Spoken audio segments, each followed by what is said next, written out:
друзья! И мы с вами снова в нашей студии Movie Stars. С вами я, Сергей Зинин, и передача «У камина».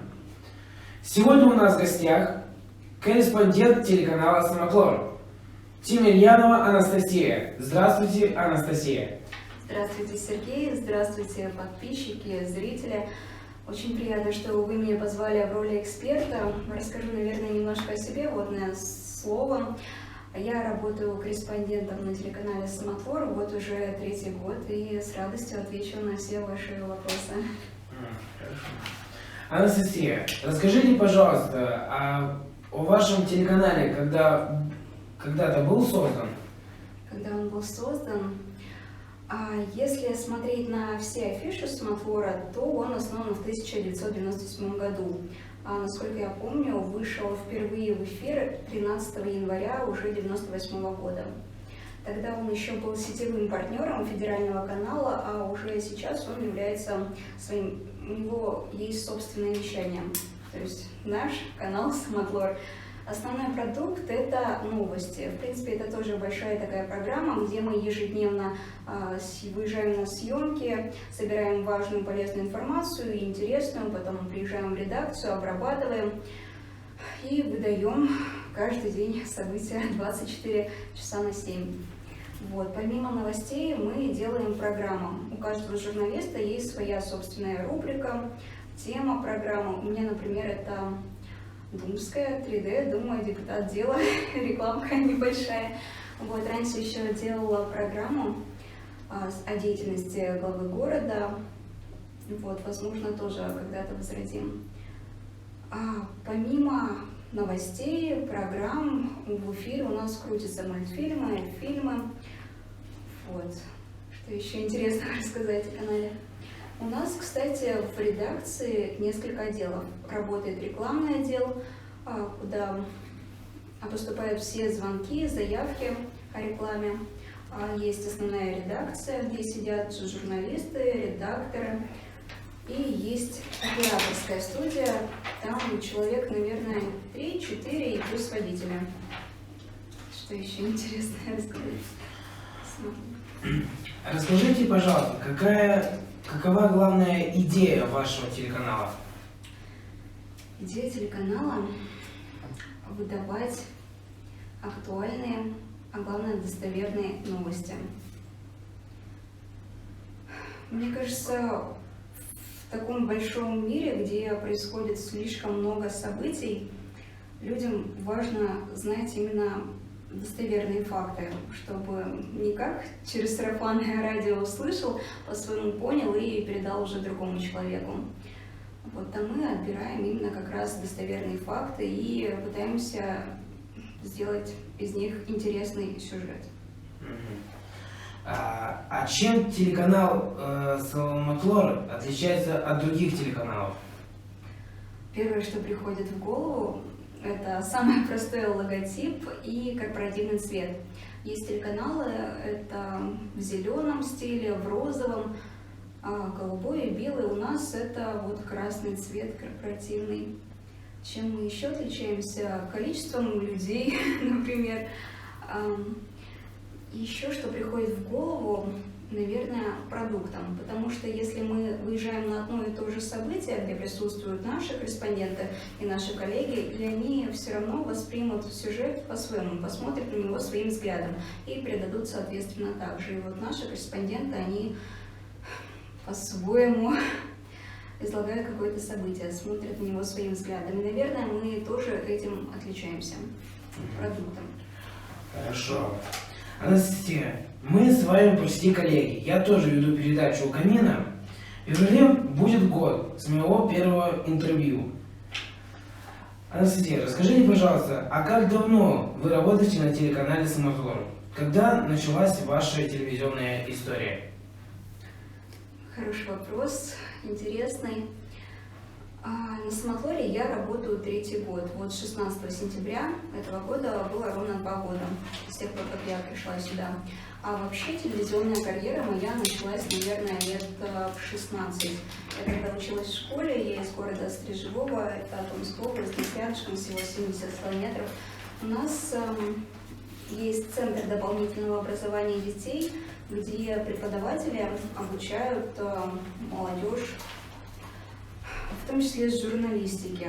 Там есть и операторское искусство, и фотоискусство, монтажная работа, и вот телевизионная сфера. Я тогда увлекалась фотографией, помню, мы с подружками сидели, обсуждали что-то, и я рассказывала какую-то историю. А мимо меня прошел преподаватель по телевизионной журналистике, и такая остановилась, такая: «Настя, скажи что-нибудь еще раз». Она тогда не знала моего имени. А я такая: что сказать? Ну, сказала 2-3 предложения, наверное. Она так посмотрела на меня и спросила: а ты не хочешь задуматься над телевизионной деятельностью? А мне тогда было интересно, в принципе, а почему бы и нет? 16 лет было все еще впереди. И вот пришла на первое занятие, второе, третье, и как-то прям понравилось. А потом записалась уже на остальные курсы, попробовала впервые монтировать. Мы тогда только учились выезжать на съемки, общались с людьми, сами что-то пробовали писать. И вот в какой-то момент, спустя полгода, был конкурс «Диктор года», 2000, не помню какой год. И меня записали на этот конкурс, хотя я не хотела, потому что понимала, что участвуют в конкурсе дети, у которых опыт работы, там, не знаю, уже 5-7 лет, которые прям просто с юности ходят на эти кружки. Я понимала, что шансов выиграть у меня не было. Меня записали, деваться было некуда. Было очень много этапов. Ну и, в принципе, было волнительно выступать, что-то говорить, работать над заданиями, потому что у меня все-таки опыта было не так много. Я тогда подумала, если все-таки я выиграю этот конкурс, то, наверное, значит, стоит задуматься о том, чтобы пойти дальше развиваться по этому направлению. И каким-то образом я действительно выиграла этот конкурс и уже пошла дальше.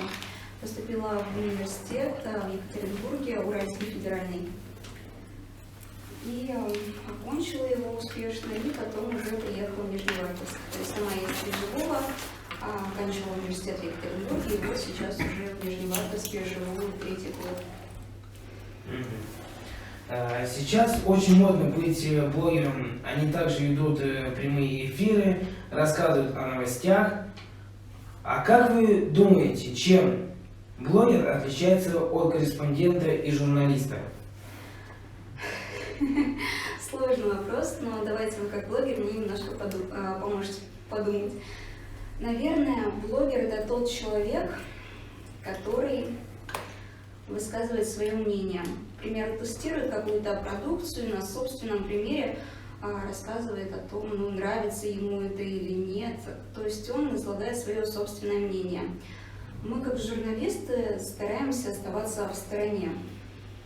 К примеру, если делаем какую-то новость, то за нас говорят эксперты, жители города, еще какие-то лица, а мы уже излагаем только факты. То есть мы не можем передать свое отношение. Наверное, все-таки блогер от журналиста этим отличается. Вот. Хотелось бы тоже ваше мнение услышать. Может быть, у вас тоже есть какие-то идеи, потому что вы как блогер. Ну нет, давайте можем даже подумать о сходствах. Чем блогер похож на журналиста? Наверное, он также приезжает на съемки или даже у себя дома что-то снимает, монтирует. Что еще? Какое у нас еще сходство есть? Также пишет тексты, начитывает, работает со звуком. Причем и там темы могут быть совершенно разные. Но все-таки, наверное, это подача материала, она и отличается. То есть, если мы, работаем с фактами, то вы, блогеры, уже можете личное свое мнение изложить. Анастасия, расскажите, пожалуйста, какими качествами должен обладать корреспондент? В первую очередь, наверное, быть ответственным, потому что у всех материалов есть сроки, и свой сюжет или программу ее нужно выдать вовремя. Эрудированность, общительность, возможно, даже должен обладать какими-то качествами, которые есть у психологов, потому что когда мы записываем интервью с каким-то человеком, и не всегда просто получить от него информацию, какую мы хотим, а здесь уже нужно применить прямо какие-то психологические приемы. Ну вот, к примеру, перед съемкой можно поговорить о чем-то личном, о том, что у вас есть общее, что вас объединяет, да просто спросить, какая погода, ну, как ваше настроение, и тогда человек уже вам доверится, и ему станет как-то проще вести диалог. Это один из приемов.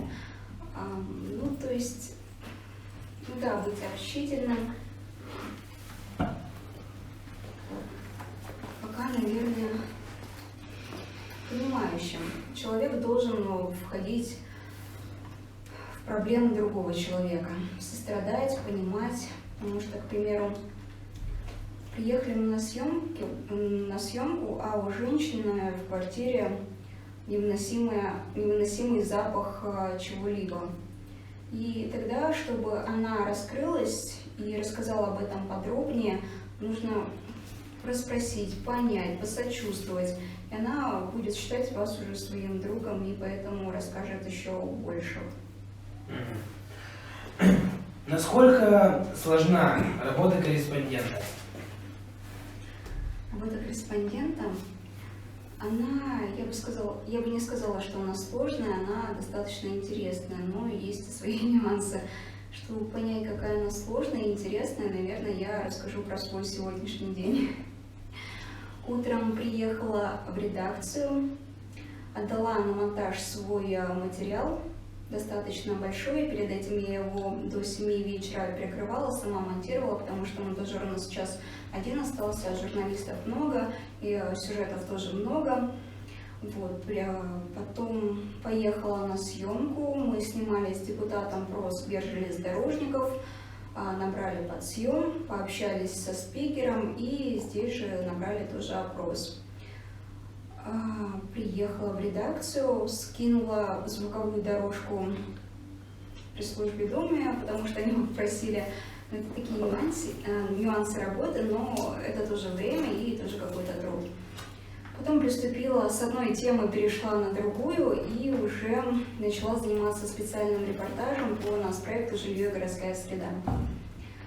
Продумала стендапы, подводки, после прочитала вопросы нашей сегодняшней беседы, и мы уже отправились к вам на съемку. То есть каждый день у нас обычно бывает по несколько выездов на съемку, соответственно, мы приезжаем, пишем материал, согласовываем текст, потом идем начитывать, частично прикрываем наполовину, это у нас называется рыба. Когда мы выстраиваем стендап, когда мы в кадре появляемся, что-то рассказываем, вы, наверное, как блогер в курсе, что такое стендап. Вот, ставим закадровые, где-то лайф, люфты, звуковую дорожку тоже добавляем, если нужна музыка, ее тоже подкладываем, и уже отдаем в таком варианте монтажеру, и он дальше прикрывает. Помимо новостей, да, как я уже говорила ранее, работаем над программами, работаем над специальными репортажами. Вот еще недавно у нас появилась новая рубрика программы, это «Итоги недели», над которой тоже нужно работать. Поэтому, да, работа, она сложная, ответственная, но и в то же время интересная. Потому что приходится сталкиваться с разными событиями. И это как-то тоже делает твою жизнь интереснее, разнообразнее. Анастасия, расскажите, как вы боретесь со стрессовыми ситуациями? Например, пропал голос, а завтра нужно вести передачу. Есть какие-то лайфхаки, как себе помочь? Как я борюсь со стрессом? Мне кажется, у каждого корреспондента это просто свое. Мы недавно разговаривали и даже хотели повесить такую грушу в редакции, чтобы после рабочего дня выбивать там все плохие эмоции. Мне помогает поговорить с моей коллегой, рассказать ей, как прошел мой рабочий день, какие у меня сложности есть на данный момент. Вроде выговорился, и да, тебе становится легче. Если, к примеру, такая ситуация, пропал голос, нужно работать, да, такое было. Ну, это не рекомендуется делать, потому что если все-таки пропал голос и в организме есть какое-то уже развивается инфекционное заболевание, здесь нужно обращаться к врачу в первую очередь, а не идти на работу, заражать остальных коллег. Ну, такое бывает, и здесь уже маску надеваешь, стараешься не пересекаться со своими коллегами. Ну, горячий чай, лимон, мед, и хотя бы, чтобы вот на пару часиков голоса хватило, записать там подводки для программы. Да, у меня такое было. И почему приходишь в таком состоянии? Потому что не хочется подводить коллег. Сюжет, материал он должен выйти в тот же день. И если, к примеру, можно, конечно, сразу пойти, взять больничный, но тогда твой материал, он ляжет на плечи твоего коллеги. А у него тоже достаточно большой объем работы, свои материалы. И здесь он еще возьмет твою какую-то работу, то ему станет сложнее, а этого не хочется. Поэтому все-таки иногда, да, горло побаливает, приходишь, ну, доделываешь всю свою работу и уходишь на больничный. Чем любите заниматься в свободное время? Свободное время? Вот я когда знакомлюсь с новыми людьми, они у меня тоже это спрашивают, какое у тебя есть хобби, и я вот серьезно завидую людям, у которых есть время на свое хобби, на свои увлечения. У меня пока его не так много. Раньше ходила в спортзал, потом пандемия, зал закрыли, временное ограничение, и вот пока до сих пор не могу до него дойти. Но я думаю, вот сейчас все свои планы, материалы доделаю рабочие, и в следующем месяце, я думаю, дойду. А так я люблю, когда есть свободное время, я приезжаю к родителям в Стрежевой, у меня там маленькая сестренка, ей всего 8 лет, которая ждет, не дождется, пока я приеду. Стараюсь проводить время с ними, гуляю с сестрой, помогаю ей с уроками школьными. Ходим гулять на прогулку с нашей собакой. У родителей лабрадорчик есть, Аделька, обожаю собак. Поэтому, да, стараюсь проводить время с ними. А если остаюсь в Нижневартовске, то это общение со своими подругами, друзьями, встреча, поход в кино. Если зимой мы можем сходить на каток, прогуляться просто по городу. Очень люблю Комсомольское озеро, особенно зимой, когда деревья прям в снегу. Такая красотища просто. Если бы не журналистика, кем бы вы стали? Вот прям хорошо, что я журналист. Все-таки, когда была в школе, было в планах и пойти на архитектурное. С этой целью я оканчивала художественную школу, все-таки планировала потом различные курсы по архитектуре и ландшафтному дизайну. Хотела быть экономистом, бухгалтером, как моя мама, бабушка. А потом мама мне сказала, что, понимаешь, мне кажется, это не твое, тебе нужно что-то поинтереснее, повеселее, поподвижнее. И все-таки остановилась на журналистике. Если бы... Ну, кстати, почему журналистика? Это еще возможность прикоснуться к разным многочисленным сферам деятельности. То есть, если мы снимаем в поликлинике, то ты уже пообщался с врачами и уже смог прикоснуться к этой сфере. То же самое с нефтянкой, с Думой, со строителями, с воспитателями, учителями. И то есть прям вот серьезно, ты прикасаешься к разным сферам деятельности, и это меня радует. И был такой момент, когда я только впервые начала работать на самополе, где-то первые полгода.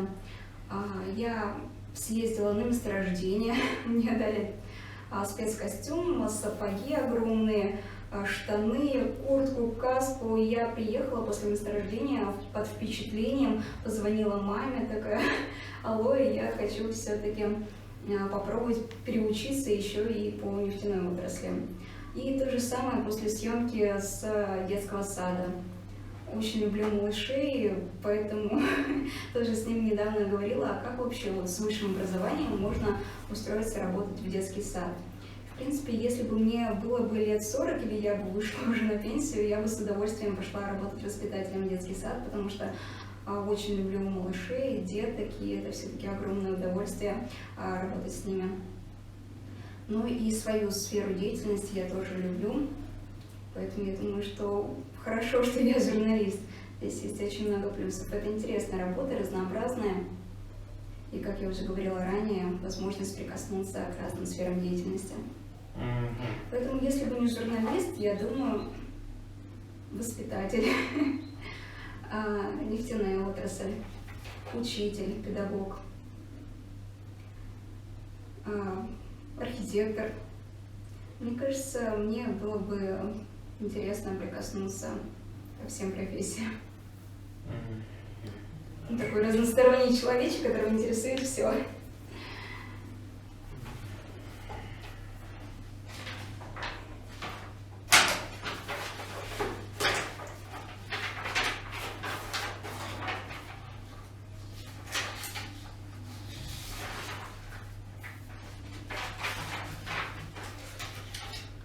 Остались еще вопросы или может? Ваш. Не. Ну ладно, давайте посмотрим. Может быть, пока не ушли от темы, расскажу еще про, например, работу журналиста и оператора. Вот, к примеру, сейчас я покажу своему оператору знак 1. Это говорит о том, что он должен включить камеру и писать наш диалог. Есть еще другие обозначения 2, когда мы перестаем что-то писать. Как вы думаете, что обозначает вот этот знак? Я не знаю, честно. Этот жест означает, что оператор должен делать подсъем. Вот. Ну, обо мне немножко вы узнали. Давайте узнаем о вас. Как вообще вы пришли к блогерству? С чего все начиналось? Ну, началось с того, что мы с Татьяной Юрьевной снимали ролик к Новому году. Я был в роли Деда Мороза, и когда Татьяна Юрьевна увидела во мне талант, она сразу предложила мне быть ведущим у камина. Я потом сразу согласился с этим, ну и потом там все пошло, поехало. А первый свой прямой эфир вы помните, как он прошел? Я помню свой эфир с Ольгой Николаевной, это наш директор нашего центра. Вот, мы там с ней рассказывали там о нашем центре, все такое. Вот. Вообще это волнительно быть ведущим. Какая вообще проделанная, какую большую работу вы делаете, когда готовитесь к какому-то эфиру? Ну, меня к этому эфиру готовит Татьяна Юрьевна. Она распечатает мне эти там ответы, там все вопросы. Помогает, да. Наверное, тоже составлять вопросы. Да, я репетирую дома и с ней репетирую. Вот. А волнуетесь ли вы или прям нет, так уверенно уже? Ну, вот в первом эфире я волновался очень сильно. Особенно, когда Тарас Александрович когда приходил, я очень с ним волновался, я вообще просто растерялся постоянно, теряюсь везде. Кстати, о Тарасе Александровиче, а вот сколько у вас примерно уже было выпусков, и много ли гостей, и кто они? Ну, гостей было много.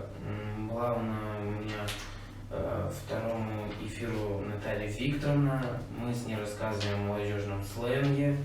Наталья Николаевна, психолог, мы рассказывали с ней о буллинге и как его избежать. Потом Ежикова Нелли Петровна, это организация ветеранов, да. Потом Тарас Александрович, мы с ним рассказывали о волонтерском штабе, мы. Потом Западнова Наталья Леонидовна, ну и другие специалисты молодежного центра. А сколько программе год, да? А как вот за это время увеличилось ли у вас подписчиков в Инстаграме? Ну, в Инстаграме набралось 2000 подписчиков Постоянно снимаем прямые эфиры, там ролики, все. А есть от них обратная связь? Они пишут комментарии, что-то, возможно, тоже спрашивают во время прямых эфиров. Да, они там вопросы задают нам, мы на них отвечаем, там говорят, что ты молодец, хорошо проходишь эфир, проводишь, вот, берешь интервью у всех специалистов из другого центра. В рамках разговора ты мне задал такой интересный вопрос. Если бы не журналист, то кто? Хотелось бы задать тебе тот же самый вопрос. Кем ты видишь себя в будущем? Какие у тебя планы? Ну, я всегда хочу развиваться, постоянно брать интервью у всех специалистов, брать, кто ко мне пришел.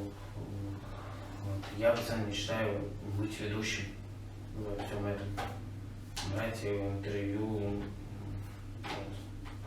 Может, есть уже планы на будущее? У вас есть одна программа. Возможно, захотите создать еще одну, вторую, третью. Есть уже что-то в перспективе? Ну, есть, да. Я всегда хочу дальше все развиваться, снимать там все. Постоянно репетирую за каждые дни. Вот. Может быть, у тебя тоже ко мне остались какие-то вопросы, что тебя интересует? Может, еще о чем-то рассказать? Ну, мы всегда вот эти, которые постоянно вручаем всем эти подарки, я хочу вам вручить лично его. Вот. Примите его от нас. Боже мой, спасибо большое. Камиль, 26.10.21 год. Спасибо большое, очень приятно. Я повешу на ключи.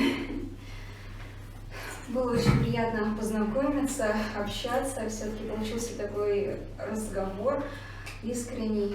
Зовите еще в гости, обязательно придем. Возможно, наши коллеги тоже заинтересуются, придут в гости.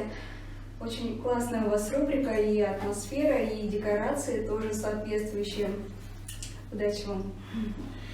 Ну и с вами был очередной эфир передачи «У камина». И я, Сергей Зинин. Всем до новых встреч. Пока-пока. Увидимся в следующем месяце.